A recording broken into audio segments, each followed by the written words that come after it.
विश्वोत्पत्त्यादि Hathaway तापत्रय विनाशाय श्रीकृष्णाय वयं नुमः यं प्रव्रजन्तमनुपेतमपेतकृत्यं द्वैपायनो विरह कातर आजुआव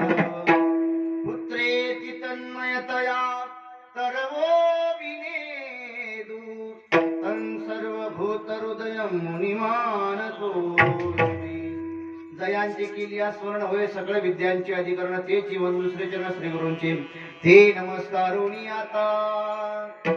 येदशे चरित्र केले नारायणे रांगता गोधनी राखीत आहे हे सोंग सारिले या रूपे अनंते पुढेही बहुत करणे आहे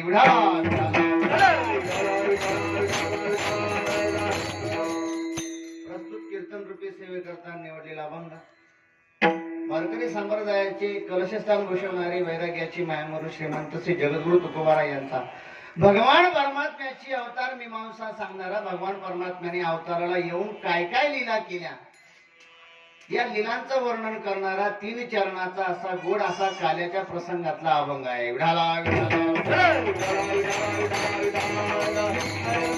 अभंगाचा शब्दशः भावार्थ तुम्हाला सांगतो जगद्गुरु तुकोबाराय म्हणतात की भगवान परमात्म्याने चरित्र केलं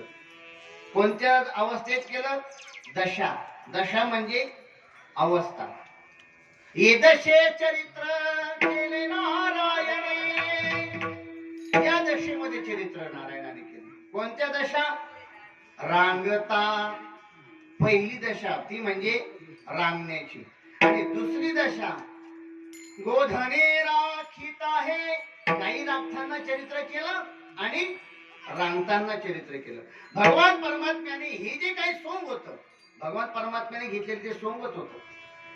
हे सोंग सारिले सारिले म्हणजे बाजूला केलं या रूपे अनंते पुढेही बहुत करणे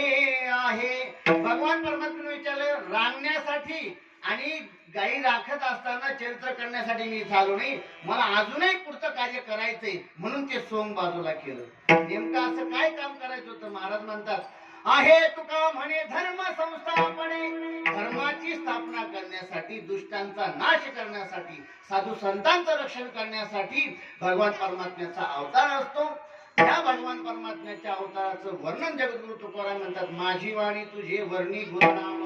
ऐसे देई प्रेम काही कळा विढळा